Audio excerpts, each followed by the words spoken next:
Assalamualaikum warahmatullahi wabarakatuh. Kembali lagi di cerita horor. Pada episode kali ini, saya akan membawakan sebuah cerita tentang teror kuntilanak, sakit hati sang penghuni.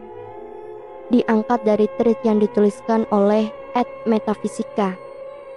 Kalian juga bisa membaca tweetnya yang nanti akan ada di link deskripsi. Dan tanpa berbasa-basi, langsung saja kita masuk ke ceritanya.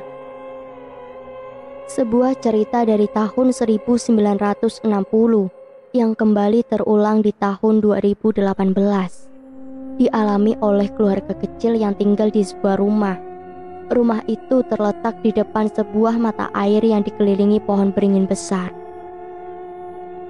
Tahun 1960, di sebuah desa di Jawa Tengah, pernah terjadi kejadian yang membuat warga merasa terganggu, bahkan membuat keadaan mencekam. Tepatnya, di mata air yang memang dianggap warga sebagai tempat yang wingit. Pada zamannya, tempat ini sering dibuat untuk ritual dan sering juga sebagai tempat persembahan. Konon katanya, air di sini dipercaya sebagai obat kesembuhan segala penyakit. Karena air ini mengandung daya magis yang kuat dan di sekitarnya banyak bau rekso yang menjaga keseimbangan alam yang ada di sana. Kalau dilihat tempat ini seperti dijaga para makhluk agar manusia tidak sembarangan berperilaku di tempat ini. Zaman dahulu, warga percaya banyak sosok seperti bidadari, kuntilanak, dan ada yang paling khas. Warga menyebutnya sapi kumarang. Suara seperti kelintingan atau lonceng sapi keliling di sekitar rumah warga di malam tertentu. Warga yang pernah melihat sosok sapi kumarang bercerita sosok ini berwujud seperti sapi, tetapi dengan ukuran besar, tidak seperti sapi pada umumnya. Warga menuturkan pernah ada kejadian di mana salah seorang warga sengaja memotong salah satu ranting pohon beringin dengan tujuan membersihkan ranting yang bergelantungan. Dari situlah membuat semua terbuka, karena mungkin tidak izin terlebih dahulu. Para bau rekso seperti tidak terima apa yang dilakukan salah seorang warga. Setiap malam, satu persatu warga diteror oleh suara-suara wanita tertawa dan menangis. Hampir setengah dari penduduk desa mendengar suara itu setiap malam. Tidak hanya suara, bahkan secara acak, beberapa pintu rumah warga digedor. Dok, dok, dok, dok, dok, dok. Namun, ketika dibuka, tidak ada orang di depan pintu. Uniknya rumah warga yang tinggal di dekat mata air digedor tidak hanya di pintu saja, bahkan jendela tidak luput dari gedoran sosok itu. Gangguan berlangsung hampir 1 bulan. Bahkan saat itu, warga tidak berani keluar rumah ketika malam tiba. Setiap malam, para bapak-bapak selalu terjaga untuk menunggu dan mencoba mengusir sosok yang selalu mengganggu. Puncaknya di suatu malam yang sama dengan hari terjadinya pemotongan ranting pohon beringin. Semua warga melihat sesosok wanita berjalan dengan sempoyongan melewati jalanan desa. Dan sosok itu benar-benar terlihat nyata. Wanita separuh baya dengan wajah lusuh dengan beberapa darah yang mengalir di sekujur wajah dan rambut yang acak-acakan, diiringi dengan suara tangisan. Semua warga yang melihat bahkan mengikuti jejak wanita itu berjalan perlahan dari ujung desa dan hilang ketika masuk ke gerbang mata air. Dengan kejadian malam itu membuat warga mengerti apa yang ingin disampaikan oleh sosok itu. Keesokan harinya, dicari orang yang memotong ranting pohon dan mencoba mengadakan ritual pemohonan maaf. Ternyata dengan cara itu berhasil membuat gangguan berangsur hilang dan keadaan mulai membaik. Perlahan tapi pasti, sampai gangguan benar-benar hilang. Dan disitulah warga membuat peraturan, jangan sampai ada yang memotong pohon beringin agar kejadian tidak terulang lagi. Tahun 1980, warga menyulap mata air ini menjadi pemandian umum dan MCK warga. karena semakin banyak populasi warga yang ditinggal di sana. Tentunya dengan adanya ketentuan atau peraturan tertentu yang harus tetap dijaga atau tidak boleh diubah. Seperti tidak boleh ada bagian dari pohon beringin yang dipotong dan tidak boleh merubah arah aliran mata air. Berjalannya waktu, seiring semakin menipisnya kepercayaan terhadap adanya daya magis di mata air ini, di tahun 2017, warga berinisiatif membersihkan pohon beringin yang dilihat memang sudah tidak elok dipandangi mata. Beberapa warga yang mengetahui cerita sejarah dengan apa yang terjadi di zaman dahulu membuat nyali menjadi ciut, bahkan tidak ada yang berani. Salah seorang warga berucap bahwa ada satu orang yang mempunyai ilmu tinggi dan mungkin berani untuk memotong. Didatangkanlah orang itu, dan segeralah dia memotong beberapa bagian pohon beringin. Namun dia hanya sendirian, karena warga tidak berani untuk ikut andil dalam pembersihan pohon beringin. Setelah selesai dibersihkan, memang tidak ada apa-apa, bahkan tidak ada sesuatu yang janggal terjadi atau dirasakan warga. Namun 7 hari berikutnya mulai ada tanda kemarahan dari sang penunggu. Sering muncul bau yang sangat wangi secara tiba-tiba ketika melewati sumber mata air. Bahkan di radius 20 meter, bau itu masih sangat menyengat.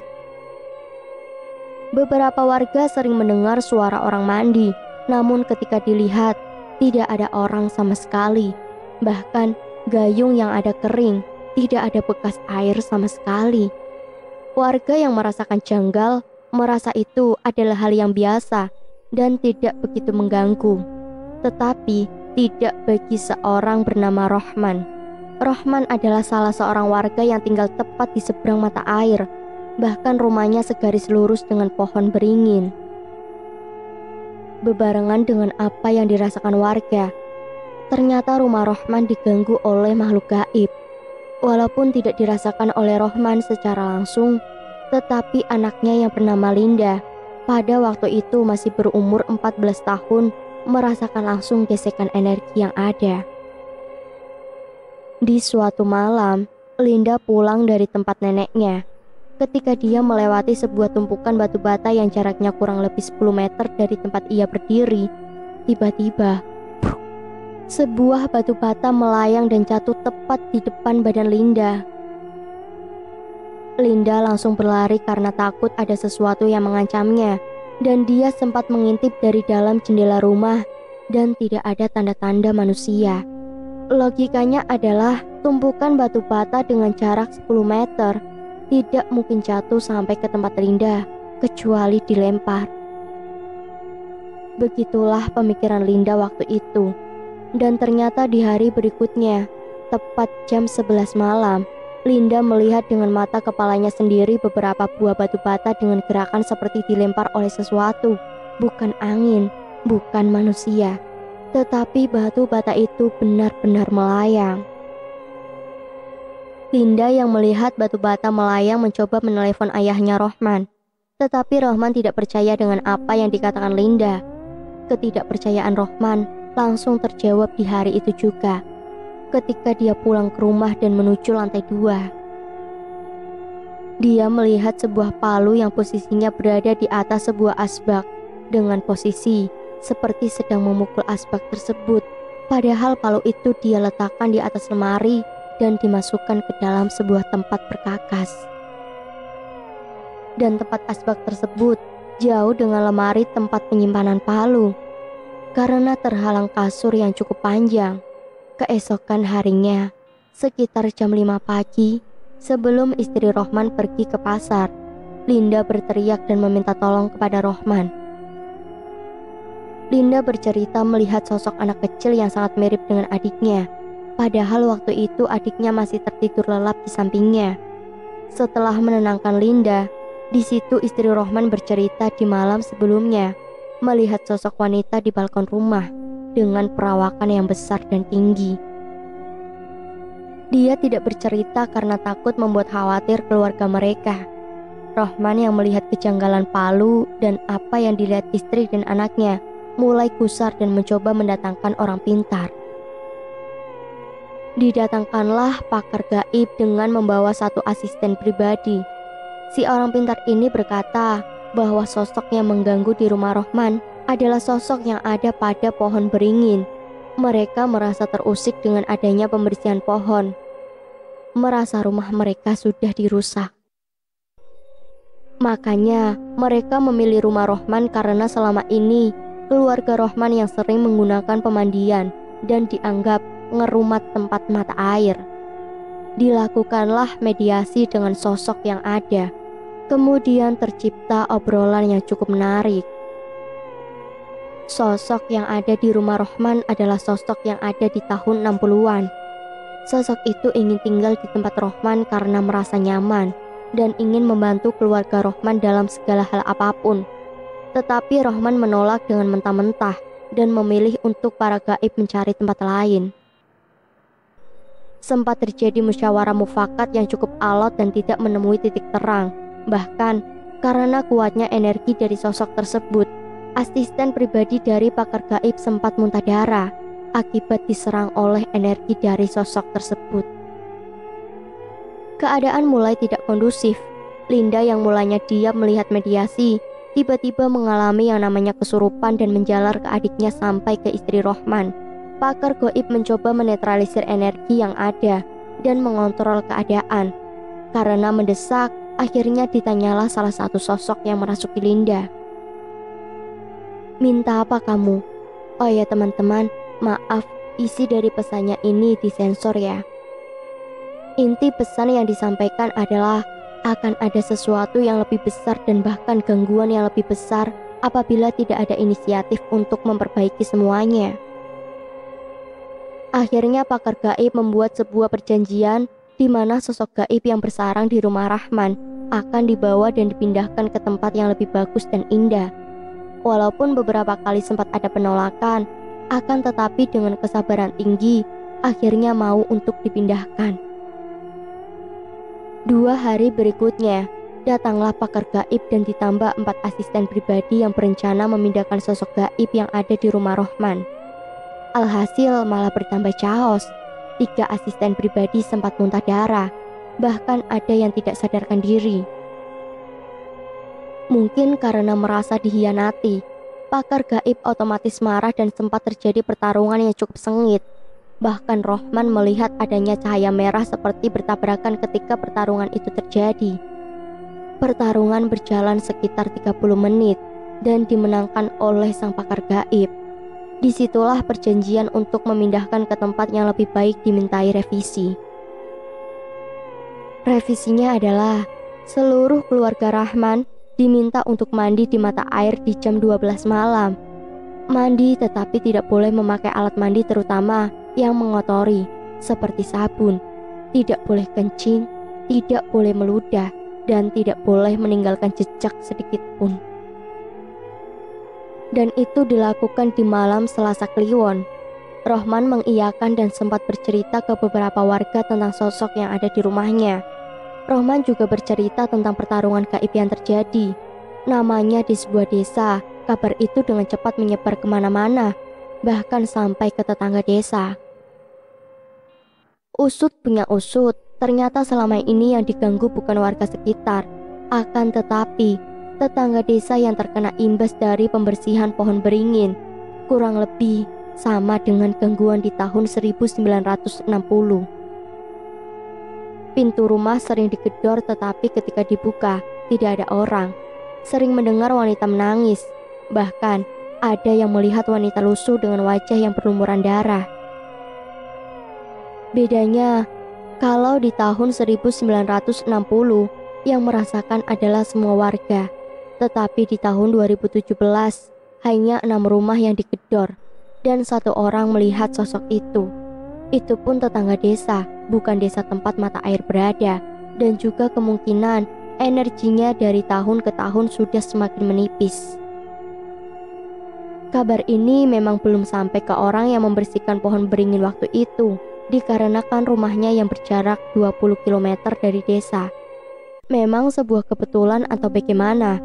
Malam di mana keluarga Rohman melakukan syarat mandi yang diberikan, tiba-tiba orang yang membersihkan datang dan menemui keluarga Rohman. Dia sempat meminta maaf karena gangguan yang ditimbulkannya. Akhirnya, dia bercerita, sebelumnya memang sudah meminta izin dengan sosok yang ada di sana, tetapi dia sudah melanggar satu titik dari pohon beringin yang memang tidak boleh dijamah, apalagi dibersihkan. Rohman mengerti dan tidak masalah, karena mungkin ini sudah nasib dia bertempat tinggal di dekat mata air. Akhirnya keluarga Rohman, pakar gaib dan asisten pribadi beserta orang yang membersihkan pohon berbondong-bondong menuju mata air dan melakukan beberapa ritual. Setelah melakukan ritual yang intinya untuk menstabilkan aura yang ada di sana dan hajat untuk meminta maaf dengan bau rekso yang ada di sana, keluarga Rohman melakukan mandi tepat jam 12 malam. Mandi bersama dengan melakukan syarat yang Mimin sebutkan di atas. Beberapa hari berikutnya, Rohman merasakan ada yang berbeda dari rumahnya. Seperti ada sesuatu hawa panas dan dingin mengalir dari rumahnya menuju ke mata air. Memang gangguan itu masih ada seperti suara wanita tertawa, tembok lantai 2 yang digedor, tetapi mulai hilang beriringan dengan hilangnya hawa panas dan dingin yang ia rasakan. Rohman memang membuat kejadian itu sebagai sebuah pembelajaran, bahwa kita tidak boleh melupakan sejarah agar kita tidak melakukan kesalahan yang sama. Kalau dilihat secara langsung, sekarang di tahun 2020, mata air ini memang terlihat wingit, apalagi ketika malam hari kita datang ke sana, akan merasakan hawa dingin dan angin yang luar biasa. Walaupun ritual sudah mulai ditinggalkan warga, akan tetapi ada beberapa warga yang masih melakukannya, itu pun secara diam-diam.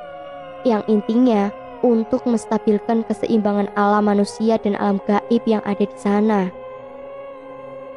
Hanya orang-orang tertentu yang mengetahui bagaimana kekuatan atau daya magis dari tempat ini, karena konon katanya, apabila kamu ingin disembuhkan dari penyakit kulit atau gangguan gaib, datang ke tempat ini dan mandi, tetapi di hari dan malam tertentu.